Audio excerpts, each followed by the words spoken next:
Hola, ¿qué tal? Buenas tardes. El día de hoy le damos la bienvenida a nuestro webinar tributario, Modificaciones Tributarias 2021. La doctora Anaí Ramírez será la expositora de este webinar. Ella es egresada de la Universidad San Martín de Porres, convención en Derecho Corporativo, cuenta con más de 10 años de experiencia en Derecho Tributario, ha realizado una maestría en tributación y política fiscal de la Universidad de Lima. Asimismo, es miembro del Instituto Peruano de Investigación y Desarrollo, IPIDET. Anaí es asociada y responsable del área de Derecho Tributario del Estudio Vargas Pareja Abogados y Consultores, dedicada a la asesoría y consultoría a empresas nacionales y extranjeras, habiendo asesorado a clientes como Inmobiliario Endurece, Weatherford de Perú, Farmacia Universal, SKF de Perú, entre otros.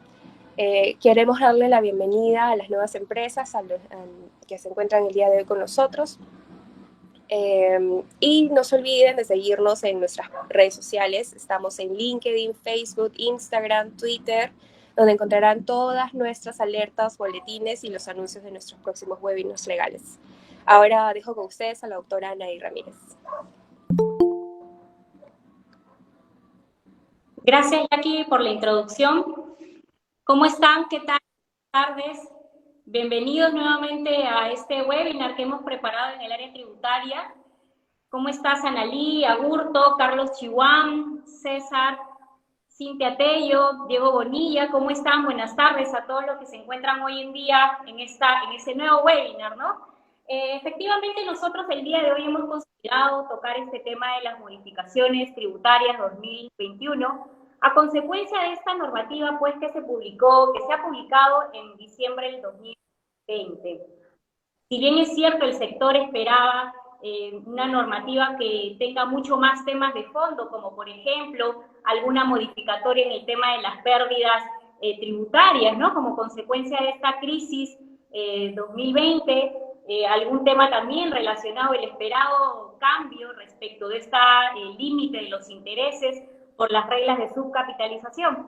Sin embargo, no se han dado estas normativas, lo que se ha efectuado ha sido ciertas precisiones a la normativa que se emitió y se publicó en el 2020, relacionado también mucho a temas de gastos de personas naturales y este famoso pues no reglamento respecto de la información que va a brindar el sistema financiero a la SUNAT y que ya estamos viendo cómo la SUNAT está ejerciendo su actividad de control, de verificación respecto tanto no solamente de estas cuentas a partir de 30.800 soles respecto de personas naturales, no solamente de cuentas bancarias, ojo, sino también respecto de bienes inmuebles y de vehículos, ¿no? ¿Por qué? Porque esta información es fácil de detectar a través de cruces de información de registros públicos, ¿no? Entonces, esto es relacionado a personas naturales. Pero lo que la reunión del día de hoy que nos convoca justamente se va a tratar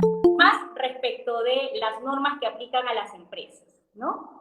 Entonces, pues, les voy a sugerir que por favor las consultas que tengan durante el desarrollo de este webinar puedan irlas efectuando en la parte de mensajes o hasta el final de esta reunión, ¿no? Perfecto, así que bueno, vamos a dar inicio, por favor, ya aquí, siguiente.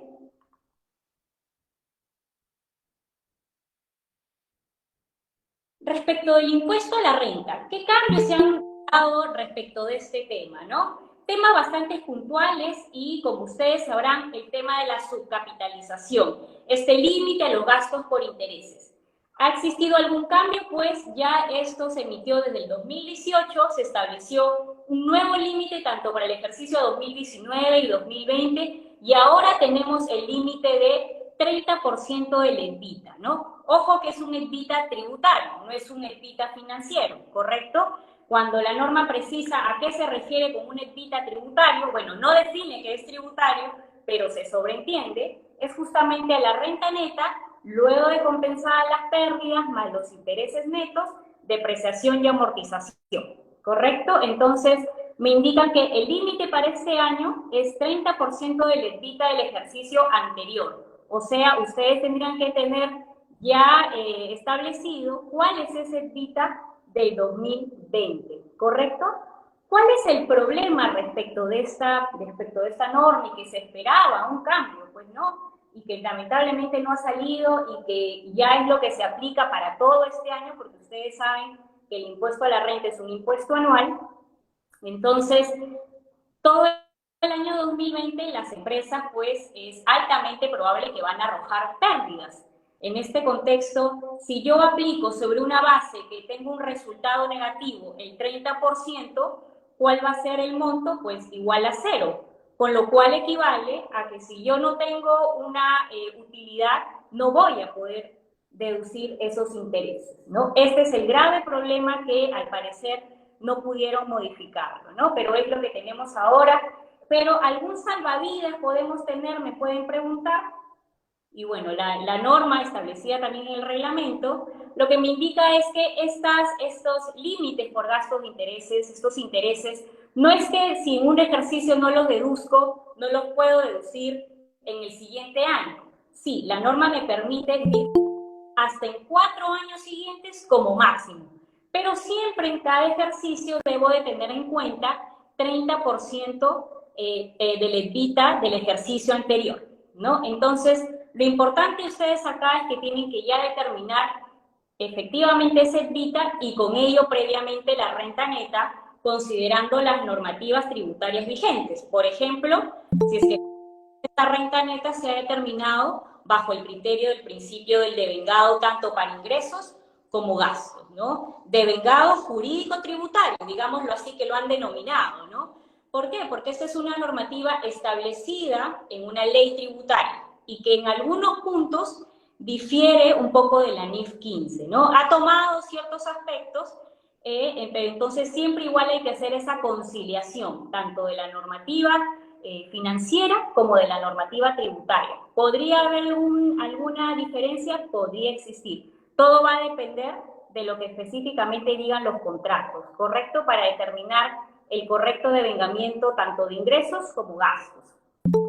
Entonces, si hay una excepción, me pueden preguntar si hay una excepción relacionada a aquellas empresas pequeñas, microempresas, pequeñas empresas que no superen los 2.500 UITs. Respecto a estas empresas, no aplica este límite de gastos por intereses, ¿no?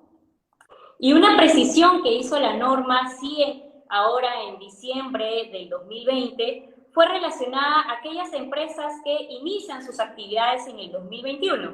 Efectivamente, pues no tienen un EBITDA del ejercicio anterior, con lo cual han hecho la precisión de que tendrían que considerar el EBITDA de este año, ¿no? Como experiencia en varias parejas les comento que este tema pues de los límites a los gastos por intereses es de suma importancia a todas las empresas. El año pasado, cuando teníamos todavía vigente el tema de que no debía superar los intereses 3 veces, el endeudamiento no debería superar 3 veces el patrimonio neto de la compañía, nosotros al momento que efectuamos las revisiones de las ADJs, antes del cierre del ejercicio, que es un punto importante, antes del cierre del ejercicio, pudimos de alguna forma advertir que ese patrimonio neto era mucho menor al endeudamiento, ¿no? Con lo cual el reparo estaba siendo en aproximadamente unos 500.000 soles, iba a ser bastante el perjuicio económico, ¿no? Entonces, tuvimos la opción de ver las alternativas dentro de los escenarios legales que podría yo interpretar de las normativas, tanto normativas contables como normativas tributarias, qué alternativas podrían haber para poder aumentar ese patrimonio neto, ¿no? Al cierre del ejercicio, antes del cierre del ejercicio, sí podía realizarse ese tipo de modificatorias, entonces logramos que la empresa tuviera un alto ahorro tributario para evitar justamente este pago, digámoslo así, hasta en cierto punto en exceso, ¿no? Sabemos que esta normativa tiene alguna arista de, es una medida antielusiva, ¿no? No se quiere encubrir ciertos préstamos relacionados con los aportes de capital, relacionados con los accionistas, entonces es por eso que está este límite, ¿no? Sin embargo, es lo que expresamente indica la norma y eso es lo que ustedes deben de tener en cuenta cuando realicen la determinación del impuesto a la renta, ¿correcto? Siguiente, por favor.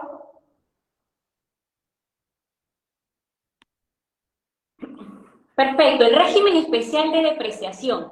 Bueno, esta es una norma que también se emitió durante el año 2020, aproximadamente el decreto legislativo 1488 se emitió en agosto del año pasado, y lo que han hecho es justamente hacer ciertas precisiones.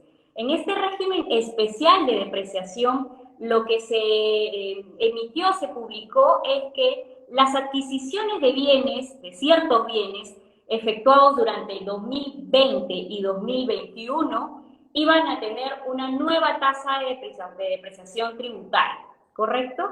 Entonces, lo que efectivamente estableció la normativa era que respecto de equipos de procesamiento de datos iba a ser el 50%, maquinaria y equipo el 20%, vehículos de transporte terrestre, excepto ferrocarriles, 33.3%, vehículos de transporte terrestre, incluyendo, ahora se incluye a los relacionados gas natural, vehicular, tienen la opción de depreciarlos hasta el 50%, ¿no?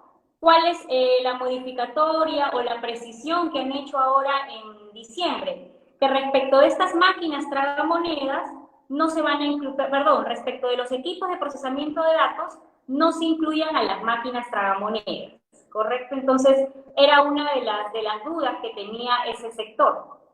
Y otra precisión también adicional, siguiente por favor, Jackie. Otra precisión que también ha hecho la normativa es respecto del sector de construcción inmobiliaria. La norma emitida en el año 2020 lo que indicaba era las construcciones y edificaciones se depreciarán con la tasa del 20%. Si uno tenía una interpretación tal cual expresa, podría decirse que esa norma es mandatoria y con lo cual me obligaba a que la depreciación sea con el 20%. Muchas empresas no estuvieron de acuerdo y efectivamente la Cámara de Comercio, de su equipo de comisión tributaria, presentaron un escrito, una consulta, una opinión al Tribunal Fiscal, y lo que señaló era que por favor se precise, ¿no?, de si esta tasa de depreciación del 20% iba a ser obligatoria o si era opcional, porque ustedes bien saben que en el régimen general las tasas son hasta, efectivamente te dan la opción, ¿no? Evidentemente no me puedo pasar de esas tasas. Entonces fue con motivo del cual efectivamente pues el Ejecutivo precisó ello e indicó que esta tasa del 20% para edificaciones y construcciones realizadas desde el 2020 hasta el 2022 van a efectuarse de manera opcional, ¿no? Entonces hacen esa precisión. ¿Cuál es el problema que identificamos respecto de esta norma y que lo hemos podido también corroborar ahora en nuestra experiencia que estamos teniendo en la revisión de la declaración jurada anual? Que efectivamente, ustedes bien saben, en el régimen general, uno de los requisitos principales para que los activos fijos cuenten con esa depreciación es que tiene que estar contabilizado, ¿correcto? Sin embargo, en este régimen especial de depreciación, no hay ninguna parte de la norma que me indique ello. Entonces, habrían dos posiciones, ¿no? Primera posición es, sigo la línea de lo especial respecto al, y sigo la línea de lo general, contabilizo de igual forma la depreciación o no la contabilizo porque la normativa no me lo indica, ¿no? Entonces, serían dos posiciones que habría que tomar alguna línea. Consideramos que a nuestro entender no se tendría que contabilizar porque la norma no ha sido expresa y ante una eventual fiscalización por parte de la SUNAT, este sería el argumento válido, ¿no? Que vía una normativa no se puede prestar a interpretaciones sistemáticas respecto de otra norma que tienen distinto carácter. Este ha sido un régimen especial dictado en el marco del COVID, mientras que la otra es un régimen general, ¿no? Entonces, aquí hay que tener en cuenta ello. A ustedes también dentro de su gestión tributaria deben de tener en cuenta en sus papeles de trabajo, saber discriminar quiénes se encuentran en el régimen general en sus activos fijos y quiénes están en este régimen especial, que ojo, que es temporal, ¿correcto? Y que es depreciable a partir de este año, ¿no? Esperemos, quizás probablemente se prorrogue este régimen especial, ¿no? Pero actualmente es temporal. Siguiente, por favor.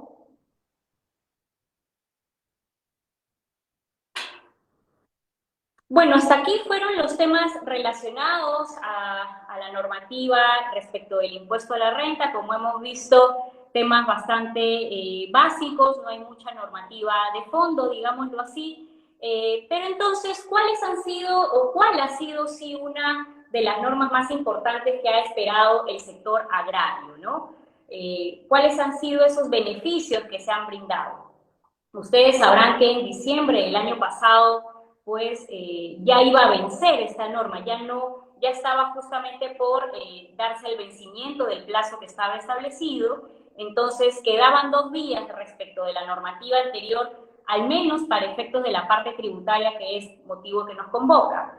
El impuesto a la renta, como ustedes saben, respecto del sector agrario, hasta el 2020 era el 15%.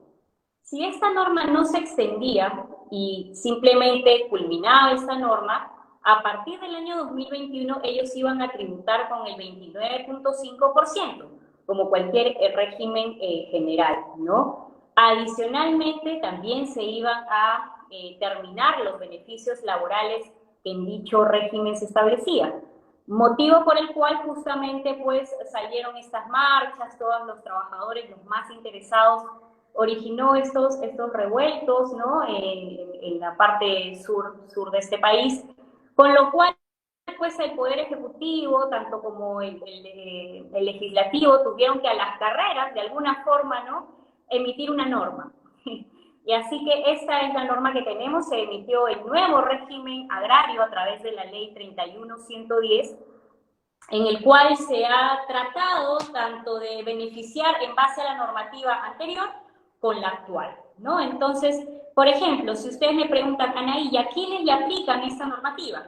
Esta normativa le aplica a las personas naturales o jurídicas que desarrollen cultivos y o crianzas, realicen actividad agroindustrial con productos agropecuarios fuera del Limbe y Callao, con excepción de las actividades relacionadas con trigo, tabaco, semillas oleaginógenas, aceites y cervezas, ¿correcto? Esta es la excepción a la norma. ¿Y cómo es que van a ellos tributar? Lo que ha hecho básicamente el legislativo ha tratado de separarlos en dos umbrales respecto de sus ingresos netos, ¿no? Un poco que lo ha asimilado al tema del régimen MIPE tributario. Por ejemplo, para aquellas empresas que no superan, las personas naturales o jurídicas, que no superan las 1.700 UITs, que aproximadamente son 9.500.000 soles, en el ejercicio gravable, del 2021, a partir de ahora hasta el 2030, ellos van a tributar con el 15%. Ahí, pues, es muy similar a lo que se tenía hasta el año pasado, ¿no? Pero a partir del 2031 ya se han anticipado cómo va a ser quizás la economía para dicho año, ¿no? Y a partir de esa fecha en adelante, la tasa va a ser del régimen general, o sea, del 29.5%. ¿Correcto? Y respecto de aquellas personas naturales o jurídicas que superen estas 1.700 UITs, se ha establecido tasas escalonadas. 2021 y 2022 el 15%, 2023 y 2024 el 20%, 2025 a 2027 el 25% y 2028 en adelante la tasa del régimen general, ¿correcto? Que sería el 29.5%. Uno de los beneficios también que se ha brindado en este régimen está el relacionado a la deducción de gastos a través de boletas de venta, ¿no? Siempre que estas boletas de venta hayan sido emitidas por aquellos contribuyentes inscritos en el nuevo régimen simplificado, único simplificado, ¿no? Pero hay un límite. El límite es el 10% de los gastos, de todos los gastos que he anotado en mi registro de compras. Y también, adicionalmente, este límite con un tope máximo, me dice la norma, de 200 UITs. Entonces, esto respecto de esa admisión como gastos, tanto de costo o gasto, ¿no? Siguiente, por favor.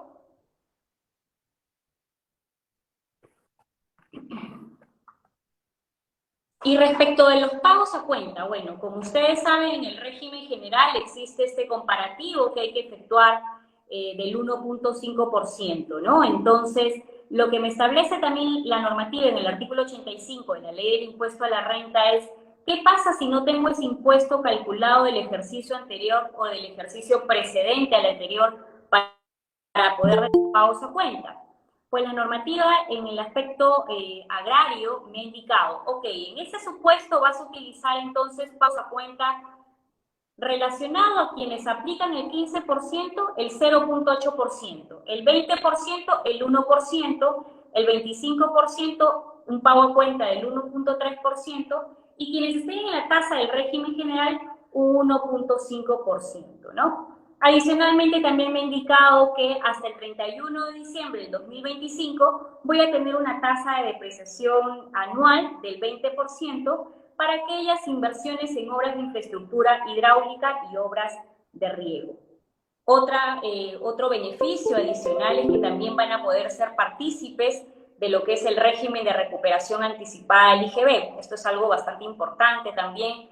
Este beneficio se está dando hasta el 31 de diciembre del 2025, ¿no? Entonces, esto es lo que respecta en cuanto a este tema de fondo, que es el más importante emitido para ese sector, ¿no?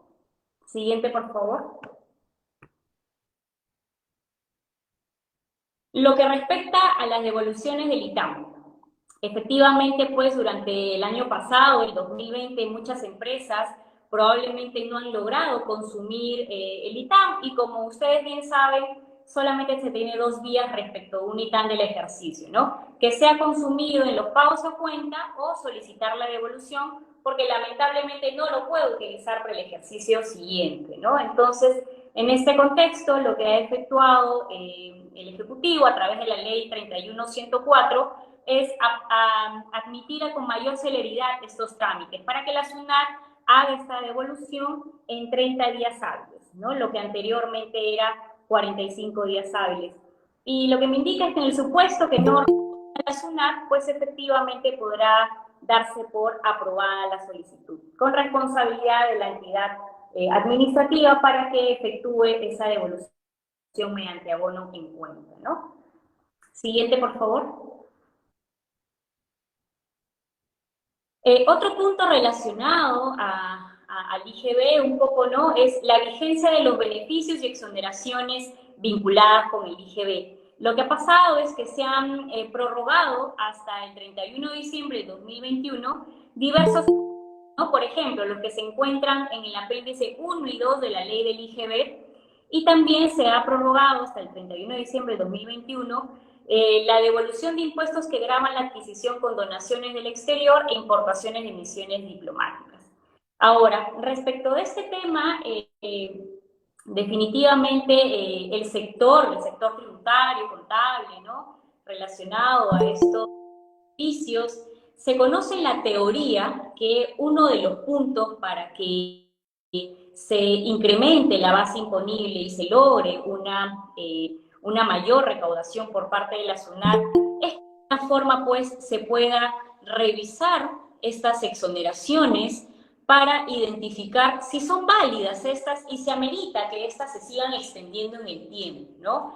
Sin lugar a dudas, consideramos que si se da una mejor mirada respecto de estos beneficios o exoneraciones, probablemente se logre determinar que no son tan necesarias y que este sería un claro ejemplo de cómo poder incrementar esta base, que es lo que tanto espera la SUNAT, porque vemos pues que respecto de los empresas o algunas personas naturales que son informales, vemos que por ese lado no se puede cubrir. Entonces, revisando quizás estos beneficios, podría ampliarse esta esperada base, ¿no?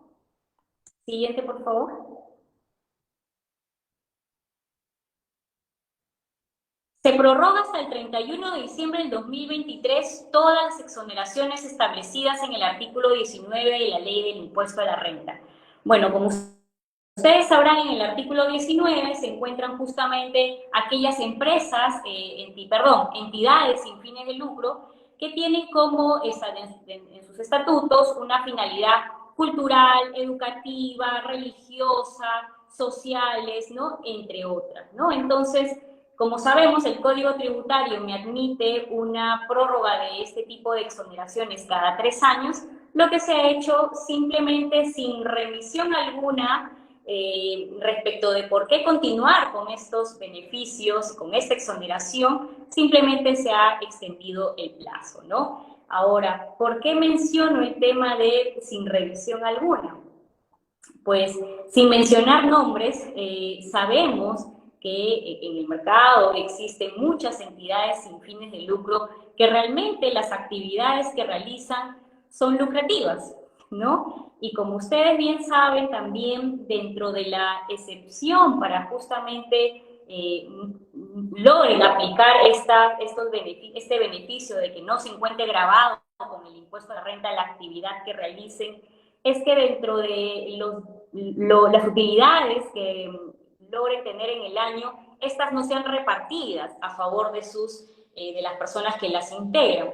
Sin embargo, nosotros hemos podido corroborar que una de las modalidades para que esto se pueda, digamos, dar vuelta es a través de honorarios, a través de remuneraciones, a través de préstamos, ¿no? Entonces, lamentablemente la SUNAT no está teniendo un control respecto de estas entidades.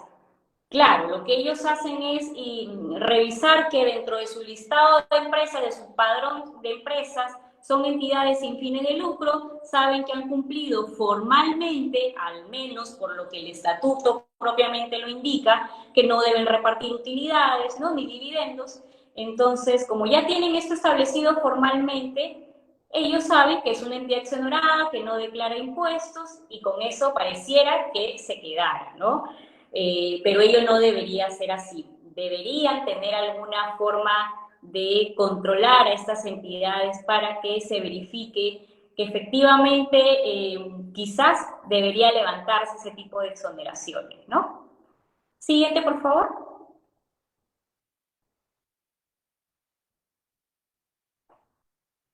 Y bueno, hasta ahí también con el tema relacionado a estos beneficios, a estas exoneraciones, ¿no? Pero también entonces durante el año 2000, finales de 2020, se ha emitido ya esta normativa relacionada a las disposiciones para la declaración del impuesto a la renta. Una de las novedades es que las empresas también van a poder efectuar su declaración a través del app Personas, este aplicativo, ¿no? Con estas medidas de cuarentena que al momento ya al menos se han levantado, pero bueno, en estricto van a poder presentar su declaración jurada ahí. Siguiente, por favor. Y ya pues contamos con unas fechas de vencimiento, ¿no? Desde marzo hasta abril. Hasta la fecha, al día de hoy, no tenemos una prórroga respecto de este cronograma, ¿no?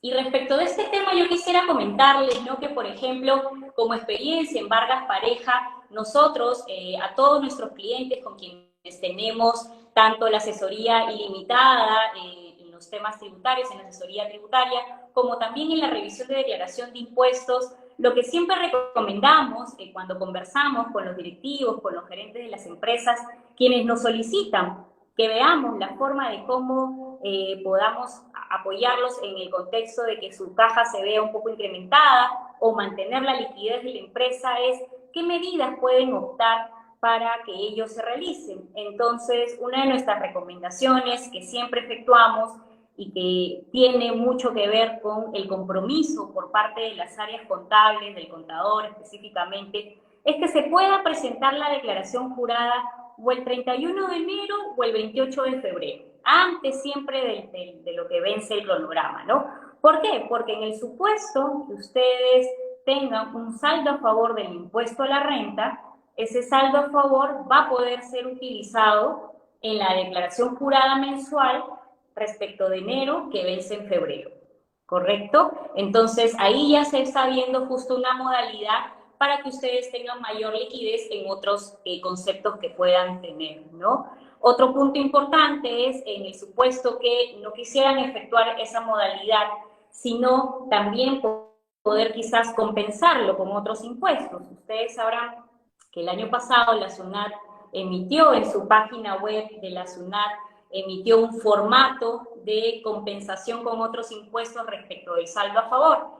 Ello como consecuencia de esta RTF de observancia obligatoria publicada en el 2019, en el que pues se admitía y era aplicable una compensación del saldo a favor del impuesto a la renta con otros impuestos, ¿no? En nuestra experiencia, contarles que durante el año 2020 logramos realizar diferentes compensaciones.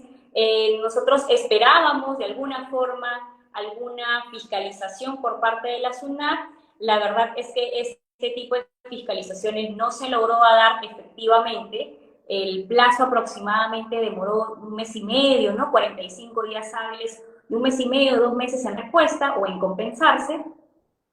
Pero ello no quita que efectivamente, ustedes saben que tenemos un plazo de prescripción, ¿correcto?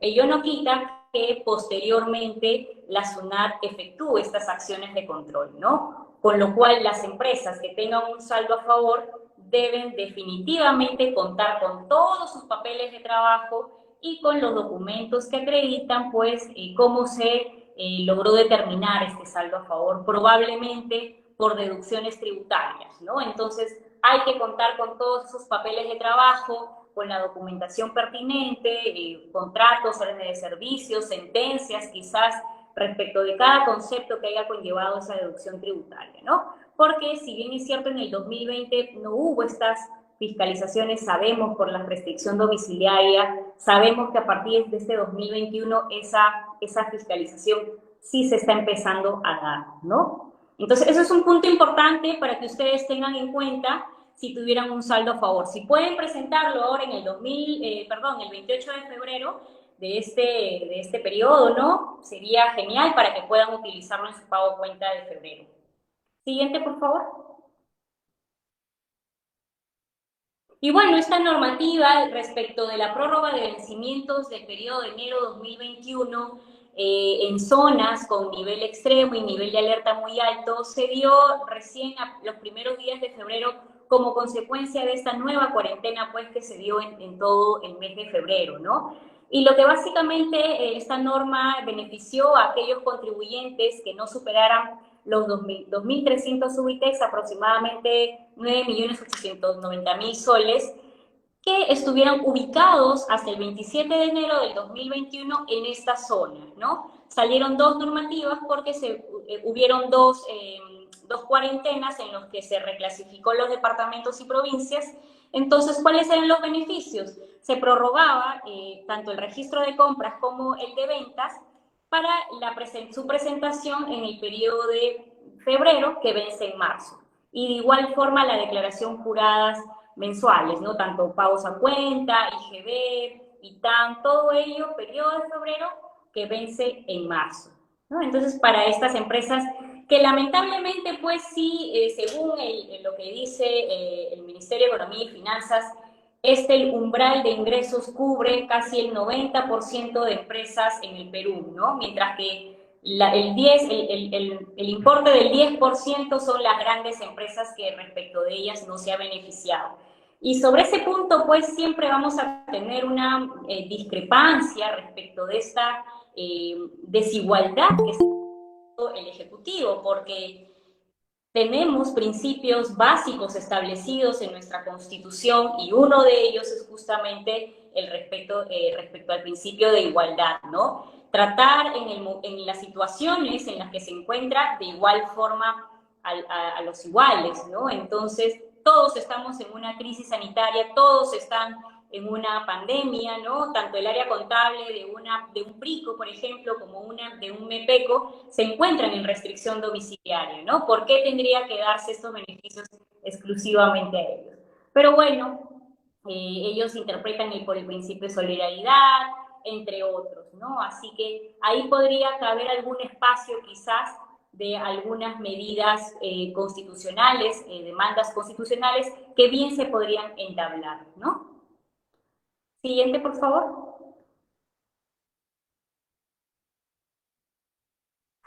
Y bueno, un poco ya en el campo internacional, ¿no? ¿Qué ha modificado o qué se ha incrementado ahora en el campo de la tributación internacional aplicable al Perú? pues ya entró en vigencia el convenio para evitar la doble imposición entre Perú y Japón. Esto fue ratificado el año pasado y publicado en diciembre, tanto las ratificaciones por ambos países, pero ya se publicó en concreto tanto el protocolo como el desarrollo, el cuerpo del convenio, ahora en febrero, los primeros días de febrero se emitió, perdón, en enero. Así que, como ustedes sabrán, pues efectivamente un convenio para evitar la doble imposición, lo que trata es ello, de evitar que justamente en ambos países que se encuentran, ambos con potestades tributarias, ¿quién ejerce esa potestad tributaria? Recordemos que este convenio para evitar la doble imposición no crea nuevos hechos imponibles, ¿correcto? El hecho imponible ya está establecido en nuestra legislación doméstica, en nuestra legislación tributaria peruana.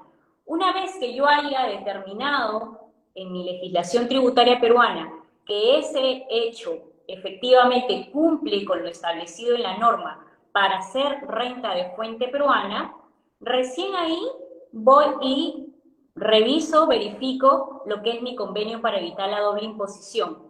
Porque en ese convenio me va a indicar quién va a tener la potestad tributaria, qué país va a tener, qué jurisdicción va a tener esa potestad tributaria, ¿no? Bajo el modelo de la OCDE, que es el que tenemos con este convenio con Japón, que son modelos, digámoslo así, de la Organización de Cooperación de Desarrollo Económico, se ha determinado justamente que va a tributarse en el estado de residencia, ¿no? Y que este estado de residencia, ¿cómo se va a acreditar? Con un certificado de residencia, ¿correcto? Sin embargo, si bien es cierto, los beneficios empresariales que obtenga una empresa, como por ejemplo con una asesoría empresarial, se va a tributar únicamente en el lugar que reside quien genera esas ganancias, también pueden existir conceptos que la tributación va a ser compartida, que tanto en Japón y en Perú se va a tributar, pero con una menor tasa del impuesto a la renta que correspondería pagar aquí en el Perú, ¿correcto? Entonces, pero adicionalmente al tema de la residencia también hacen una excepción a la norma y me dicen, salvo, no vas a tributar en lugar de residencia, salvo que se obtenga en dicho país un establecimiento permanente, ¿correcto? Y la normativa, perdón, el convenio para evitar la doble imposición sí ha determinado también que incluye un establecimiento permanente. Y lo que me dice es, por ejemplo, una obra, un proyecto de construcción, proyecto o actividades que tengan duración superior a 6 meses. Si esa obra supera los 6 meses, si por ejemplo, ¿no? Vayamos a un caso en concreto, si efectivamente viene una empresa de Japón y realiza una obra, yo contrato a esta empresa japonesa para que realice una obra aquí en el Perú y se queda por más de 6 meses, sus trabajadores evidentemente, ya está aplicando el criterio de la territorialidad y por ende automáticamente pasa a ser un establecimiento permanente. ¿Y qué quiere decir ello?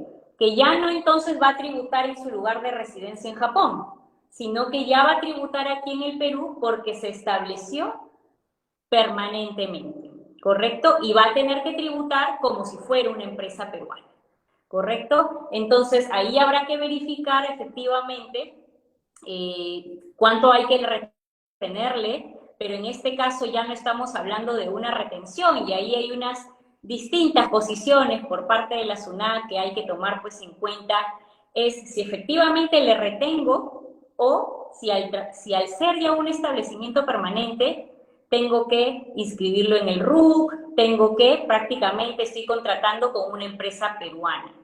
La posición de la SUNAT, ¿cuál ha sido? Y que está en línea con las demás normativas, es que efectivamente un establecimiento permanente ya califica como una empresa domiciliada y por ende tiene que aperturar un RUC. Si vemos las normas de lo que es la inscripción del RUC, me indica una de ellas como sociedades los establecimientos permanentes. ¿Cuáles son los requisitos? Y me determina los requisitos para que aperture su RUC, ¿no? Entonces, tendría que abrir su RUC, tendría que tributar, tendría que tener sus declaraciones mensuales, tendría que presentar sus libros electrónicos, pero evidentemente, pues, respecto de la obra que ha venido a hacer exclusivamente aquí en el Perú por más de 6 meses, ¿correcto? Igualmente, ¿no? Me dice la prestación de servicios por parte de una empresa por intermediario de empleados u otras personas que en total excedan 183 días. 183 días también son 6 meses. Entonces, el mismo concepto, ¿no? El mismo criterio. Vienen y les prestan asistencia técnica respecto a una empresa japonesa. Vienen aquí al Perú y se quedan más de 183 días. Ese caso también aplica para que califique como un establecimiento permanente. Y ya no hablamos de retención, sino ya estamos hablando como si fuera una empresa peruana, digámoslo así, ¿no? Digámoslo así en términos fáciles, ¿no? Así es. Entonces, uno de los beneficios, ¿no? Es que los dividendos e intereses van a tributar con la tasa del 10% si yo le pago efectivamente dividendos a accionistas de una empresa, que el accionista es una persona jurídica de Japón. Si yo le pago los dividendos, ya no va a ser el 30% como si fuera renta de fuente peruana sin tener un convenio para evitar la doble imposición, sino se va a aplicar el 10%, ¿no? Pago regalías también a un no domiciliado que resida en Japón, le voy a tener la tasa que retener el 10%. Que a diferencia de la tasa peruana sería el 30%. ¿No? Estos son los beneficios justamente que conlleva tener un convenio para evitar la doble imposición y que lamentablemente en el Perú, a diferencia de Chile, de Brasil, de Argentina, que se encuentran pues en esta zona del sur del mundo, ¿no? Estamos bastante atrasados, ¿no? Chile nomás tiene aproximadamente más de 30 convenios para evitar la doble imposición y nosotros recién a las justas estamos llegando a los 8 convenios para evitar la doble imposición, ¿no? Todavía estamos lejanos, tenemos mucho todavía, tenemos los papeles, claro, se vienen incrementando este tema de la normativa inclusiva, la subcapitalización, los convenios, intercambio de información financiera, también intercambio de asistencia administrativa con otras entidades administrativas del mundo. Todo ello, todas estas normas que se están aplicando, que creemos dar algunas en papel, pero todas estas se están aplicando porque son estándares que requiere justamente la OCDE, la Organización de Cooperación de Desarrollo Económico, para poder ingresar a esta organización, ¿no? Ellos, todos los años prácticamente, la administración tributaria con dicha entidad, pues, con estos cambios de información, funcionarios de SUNAT se van a las comisiones que esta organización realiza para poderse, en todo caso, tener esta mayor experiencia, ¿no? Poderse formar en temas de precios de transferencia y diversos temas que, como ustedes saben, aplican a todas las empresas del exterior, ¿no? A la mayoría de empresas que se encuentren en esta organización. Entonces, esa es la finalidad. Se esperaba que para el 2021 podría ser que Perú ingrese, pero vemos que todavía va a ser un poco imposible ello, ¿no? Con esta pandemia. Así que, respecto del convenio, para finalizar, respecto de este convenio con Perú y Japón, comentarles que no entra en vigencia todavía respecto de las rentas, los ingresos y todo lo que les he comentado, hasta el 1 de enero del 2022. ¿Qué es lo que entra en vigencia a partir del 29 de enero del 2021? Entra en vigencia lo que es el intercambio informativo. El intercambio de información financiera y tributaria, tanto de Perú y Japón, van a poderse realizar a partir del 29 de enero del 2021, ¿no? Entonces, vemos que este convenio al menos se espera que se reactive la economía, ¿no? Para aquellas empresas con capital japonés o que tengan distintas comercio con dicho país, ¿correcto? Así que bueno, estas han sido las normas, como les comentaba, bastante precisiones, el único tema de fondo, el tema agrario, y luego formalidades, ¿no? Para que ustedes puedan tenerlo en cuenta y que puedan de cierta forma revisar para aplicación de su empresa. Así que bueno, quisiera saber si tienen alguna duda, consulta, por favor. Ani. No sé si me escuchas. Escucho. Sí, nos habían escrito al inbox a los mensajes, nos dicen, bueno, tengo acá dos preguntas y también acá nos han escrito, dice, y con la norma 16 no se puede traer abajo esa, Diego Bonilla es la persona que pregunta, no se puede traer abajo esa modalidad de sacarles la vuelta, me imagino, a las empresas sin fines de lucro.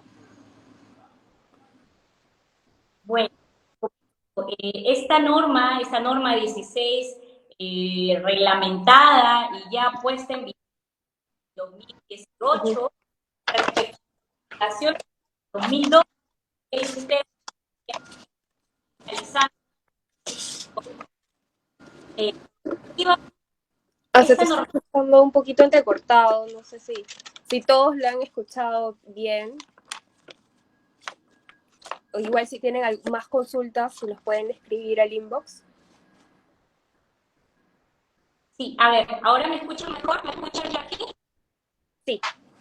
Ya, sí, les comentaba pues que esta normativa, la norma 16 respecto de temas antielusivos, es que justamente lo que se trata de evitar es conceptos ambiciosos o engañosos, ¿correcto? Y que en el caso en concreto que les comentaba de entidades sin fines de lucro, si bien es cierto, podría establecer que el hecho de que se encuentren parte de los asociados en una planilla o realicen préstamos entre ellos, podría bien establecer que ello califica como una modalidad engañosa, ¿no? Ahora, como les mencionaba, esta normativa está vigente desde el 2010. Ninguna fiscalización propiamente dicha y mucho menos una RTF en el que ya se haya visto este tipo de casos, ¿no? Todavía no ha salido con su chaleco o tal cual hacer estas inspecciones en base a esta normativa, ¿no? Pareciera que se están demorando, ahora se van a demorar más con el tema de la pandemia, pero hay algunos puntos constitucionales que todavía han quedado en el tintero, porque lo que pretende esta norma es revisar operaciones desde el 2012, fecha en la cual sale la ley, ¿correcto? Y que se reglamenta recién años, 6 años después. Entonces, como hay una discusión también de alguna forma constitucional, pero salió un informe de SUNAT el cual indicaba y dejaba expresamente establecido que no era una norma inconstitucional, que ya se había revisado el tema, bien podría la SUNAT, Diego Bonilla, aplicar esta normativa, ¿no? No lo hemos visto a la fecha, pero sí sería un motivo para poder aplicarla, ¿no? Quizás pueda que sí. También nos preguntan si ha habido algún cambio en el tema de beneficiario final o solo lo presentan los ricos. Sí, respecto de este punto, a ver, comentarle. Esta norma de beneficiario final de 2019 y se reglamenta aproximadamente en septiembre, octubre del 2019, ¿no? En esta normativa lo que deja establecido era que efectivamente las personas jurídicas debían de identificar a sus beneficiarios finales y me establecía una serie de supuestos para llegar a identificar quiénes eran esas personas naturales, ya sea de forma directa, por control o entre otros, ¿correcto?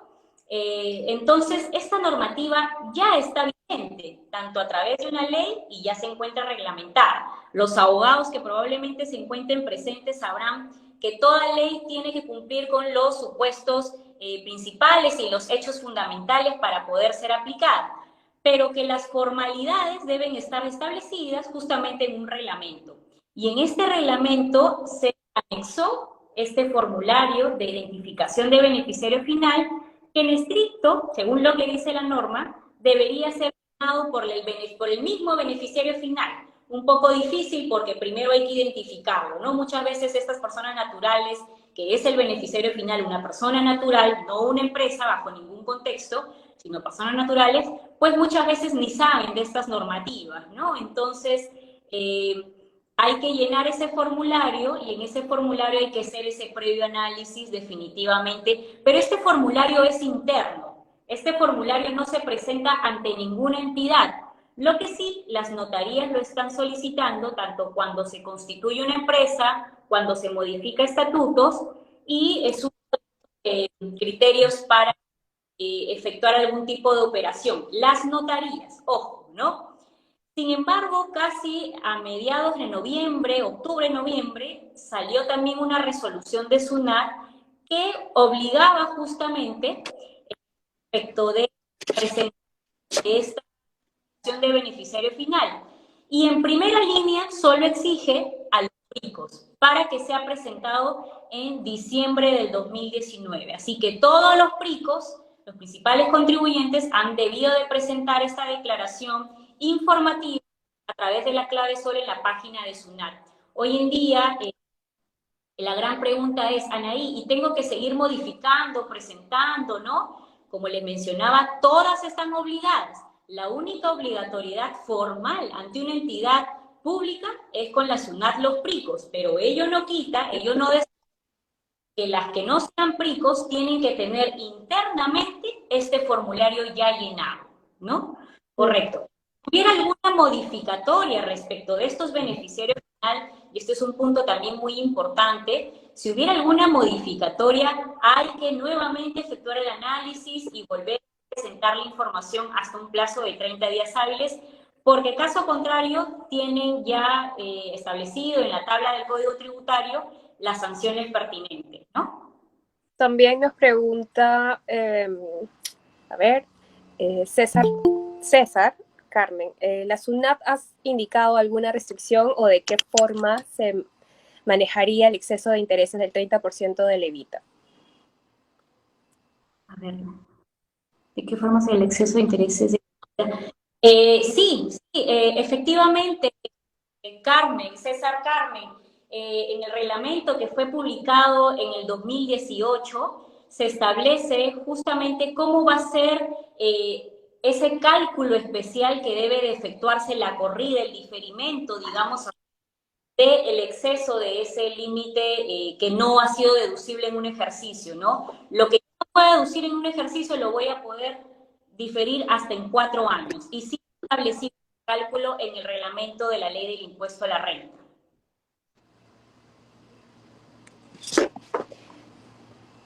También tenemos otra pregunta de Magnolia Segarra, pero en caso del beneficiario final, eso es en el tema anterior, ¿no? Si no hay ninguna variación, no se informa nada, ¿es así? Correcto. Si la empresa internamente sabe que no hubo definitivamente ninguna modificatoria, no hay que presentar nada a la SUNAT, ¿no? Pero ello no quita también siempre nosotros estamos como asesores, ¿no? Asesores tributarios y corporativos, porque les comento que este tipo de servicios que nosotros hemos apoyado a diversos clientes, si bien tiene una presentación formal por parte de la SUNAT, esto viene de un análisis corporativo en cuanto a la estructura societaria de la empresa, ¿no? Entonces, si efectivamente no ha habido ninguna variación, pero igual se tiene que verificar, analizar algún dato adicional, se sugiere, ¿no? Porque a veces casas matrices, sobre todo en sus casas matrices, sí probablemente efectúan algún cambio. Entonces, si es que una de las formas de identificación de beneficiario final ha sido por control, por ejemplo, ¿no? De igual forma, habría que analizar nuevamente todo el tracto y en ese análisis y en la sustentación de lo que se ha revisado, lo establecido en el manual de la debida diligencia, que es muy importante que lo tengan para que ante una eventual fiscalización por parte de la SUNAT se tenga contemplado cómo ha sido la forma en que lograron identificar al beneficiario final, porque en la norma está claramente establecido en la tabla del Código Tributario que si no se cuenta la debida diligencia, también se estipulará o está estipulado una multa tributaria, ¿no? Entonces, justamente la forma para acreditar ello es a través de un manual de la debida diligencia.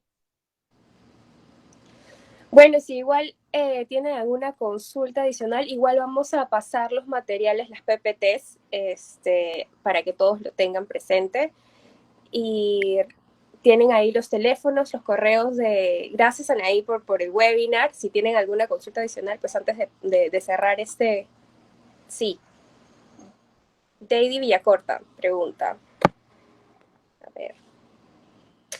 Para Evita, si mis ingresos son menores a 2.500, ¿qué aplicaría?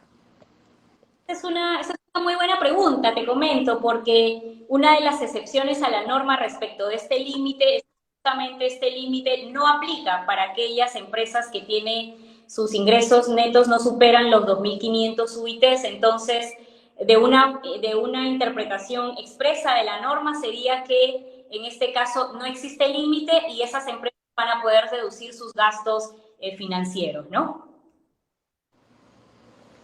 Bueno, si tienen alguna otra consulta, si no ya te agradecemos Anaí por el webinar. Les recuerdo otra vez que tienen ahí en las PPT, tienen los números telefónicos pueden escribir al WhatsApp Anaí, tienen su correo electrónico, están nuestras redes sociales donde también nos pueden escribir. Y no se olviden de seguirnos y bueno, eso sería todo por hoy. Sí, muchas gracias a todos los presentes. Bueno, los invito ya de forma anticipada al siguiente evento que vamos a preparar también en el área tributaria, o a esta tributación que les he comentado al sector agrario. Uy, creo que justo llegó una pregunta. Sí. A ver, antes de cerrar. Jenny, con respecto a los intereses del préstamo reactiva, ¿desde qué periodo se considera? Bueno, el tema del 30% del EBITA aplica a partir de este año, o sea, lo tienen que revisar en su declaración jurada anual 2021, pero evidentemente este EBITA es respecto del 2020. En el 2020 ya ha tenido que estar revisado también este EBITA, ¿no? Y si el préstamo reactiva ha sido todo el 2020, pues efectivamente se va a poder considerar para efectos del EBITA, ¿no? Recordemos, por último, ¿no? Que el EBITA justamente es a la renta neta luego de la compensación de pérdidas más los intereses netos, depreciación y amortización. Ahí tiene que estar incluidos esos intereses de reactiva, ¿no? Bueno, entonces perfecto, ha sido un gusto poder tener esta reunión con ustedes el día de hoy. Como les mencionaba, los espero en el próximo webinar que vamos a brindar en el mes siguiente, relacionado también a la tributación de este tema muy importante del sector agrario, ¿no? Así que les deseo unas buenas tardes y cuídense mucho. Gracias.